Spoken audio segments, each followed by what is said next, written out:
Hello, I'm Richard Vobes, the Bald Explorer, and I'm out on another walk here, exploring the walks in Sussex, in my quest for England, of course. It's a windy, blustery and somewhat cold day that I've come out on today. And this is a little bit of a woodland walk, and I'm starting on what must be the Ditchling Beacon Road. Goes up to Ditchling Beacon from Brighton.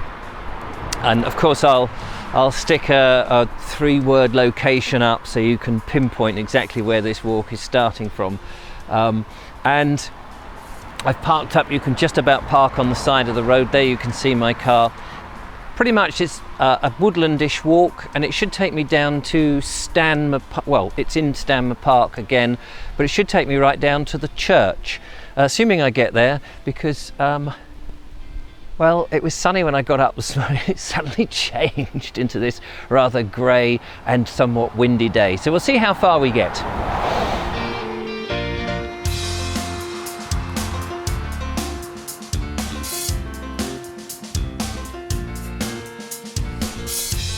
I think this is a very popular walk with runners. As I've been setting up to do my filming already, a few runners have walked past, and presumably people come up here, get their running or walk their dogs before they head off to work.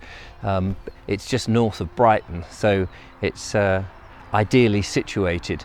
And on a windy day going through the woodland, you're quite protected. And I've noticed as this goes through the woodland, we're on a bit of on the South Downs, of course, and there's views that give you a little vantage through the woodland, which is rather magical as well, to look down across the downs or even down to Brighton. So that's very good. So it's about 1.5 miles, I think, my journey. So I'm hoping that it's not all too much of the same, but we'll press on and see how far we get.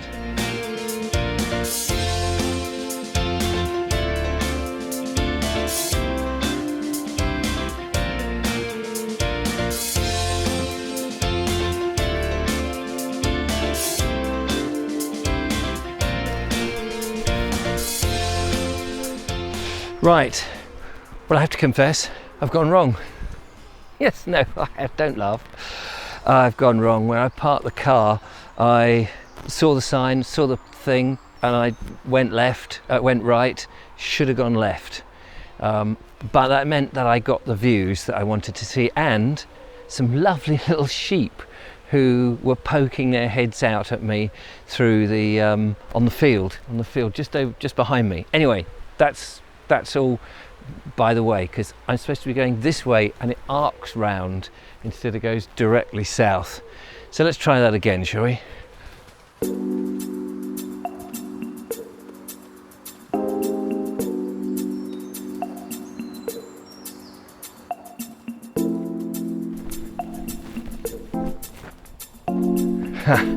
Okay, so I've sort of come round here. I think I've got to go down here.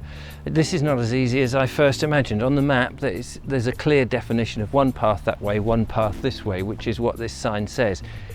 But there's also other pathways. The place is riddled with them. So if you do this, don't get lost, as I have. Right, I'm pretty confident I go that way. And when I say confident, I'm not confident at all.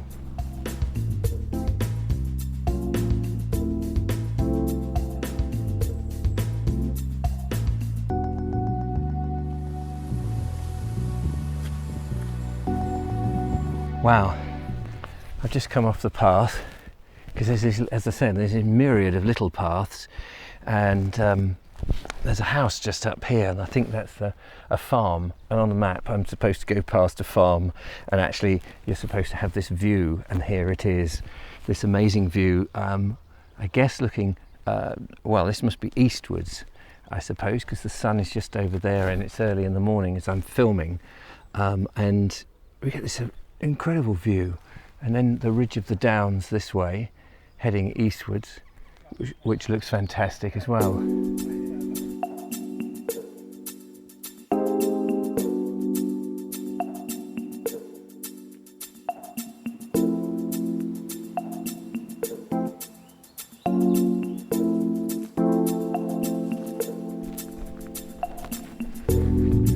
It's interesting because I'm I'm somebody who likes to avoid people when I'm filming. The path is incredibly busy now, runners, cyclists. I've not filmed any of them because obviously it's a bit awkward. And I've just come off again another little pathway that's taken me to this huge open space, which is lovely, this field here. And I think this is rapeseed, isn't it? Great field here of rapeseed. It's pretty much ready to harvest, I should think, fairly soon. And interestingly, interspersed in this is poppies, or are poppies, I should say. Lots of cabbage white butterflies as well.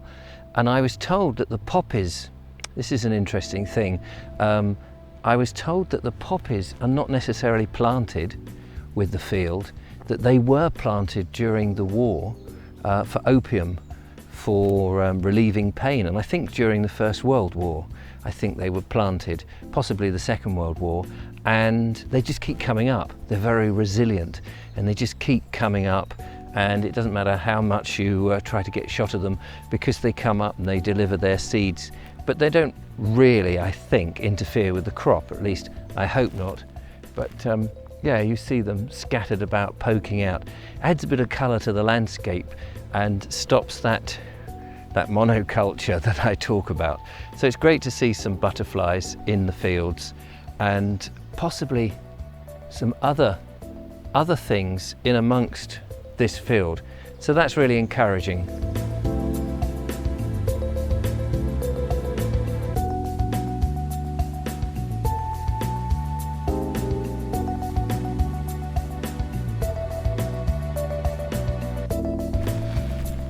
Wow, here we go. Look at this. Great big uprooted tree. Fantastic. I wonder what this is. See if I can just see. Might be an oak or a beech, most likely. Oh, that would burn well in my Essie. The other trees around here are beech, so I'm going to assume it's a beech because these all look quite young beech trees. Or no, wait a minute, I'm looking up. There's sycamore, I think. Yes, there's sycamore all around here. Sorry, it's just the smoothness of the bark. Lots of moss around on the banks, and I thought I saw holly. Yes, some holly. So this is probably quite an old bit of woodland. I mean, I know it was planted in the 18th century, so it's probably all resolved from there. So you, my friend, are sort of 250, 300 years old. Whoops, nearly went for a Burton then. Yeah, lots of these bowls here where trees have either fallen or have been chopped, and then the base of the tree dug out. Bits of tree still here. Great culture for insects and vertebrates and that sort of stuff. When I say culture, I mean a great environment for them, great living space. And it just makes you wonder, this little strip of woodland that the path is following probably was managed. And these trees have, because these are all relatively young, they must be about 50, 80 years. They'd probably wait a bit and then come round, chop them down a bit. Bit of managed woodland on the Stanmer estate. Ah, here we are, look. A little bit in the sunshine. Perfect place to consult the map, just to see how far we are.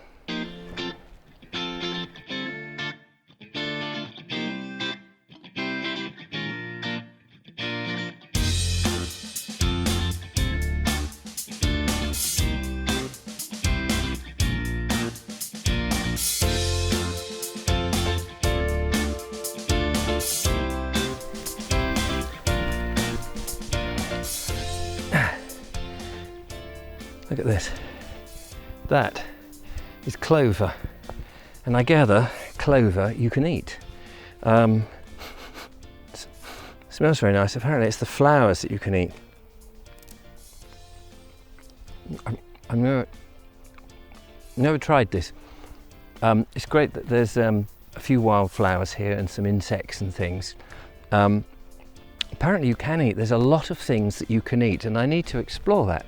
A bit of foraging.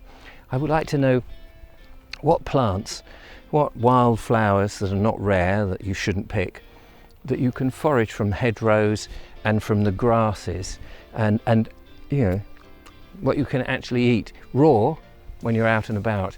In particular, if you've been following some of my recent videos, you'll know that I'm interested in the nutrients and the minerals in the plants. And I'm assuming that, especially in the margins of the fields and in the ancient woodlands and old pastures, there's going to be plants that are very rich in the nutrients and the minerals that we humans, as well as animals, need. And perhaps foraging and finding those plants will give me the nutrients and things that I'm looking for. It's just a thought. So I need to learn about that. If you are somebody who does a bit of foraging, please leave a message in the description. Tell me about it. I'll probably have to go and buy some books on the subject and try and learn a bit about it. But I wouldn't know that that's very tasty. But it's all right, actually. Probably not going to eat the stalk.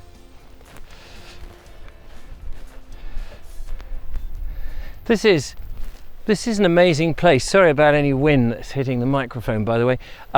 This is an amazing place. So I've looked at my map, and there's just several paths that you can take, and I think there's a lane here that will take you down to Stanmer House and the church, which I'm not going to get to in this video. Sorry about that. We have visited the church in another video, and I'll try and remember to put the link in the description. I'm notoriously bad at remembering to do that. This land then takes you back. You can see all of the trees. When the owners moved in at Stanmer House, or built Stanmer Park, and they wanted to create trees on the downs, because this part of the South Downs in East Sussex, north of Brighton, is, apart from this area, pretty bare of trees, and so a lot of these trees were planted, as I said before, in the 18th century. And it is actually quite nice to see all of that, because it reminds you of more of the West Sussex side of the Downs.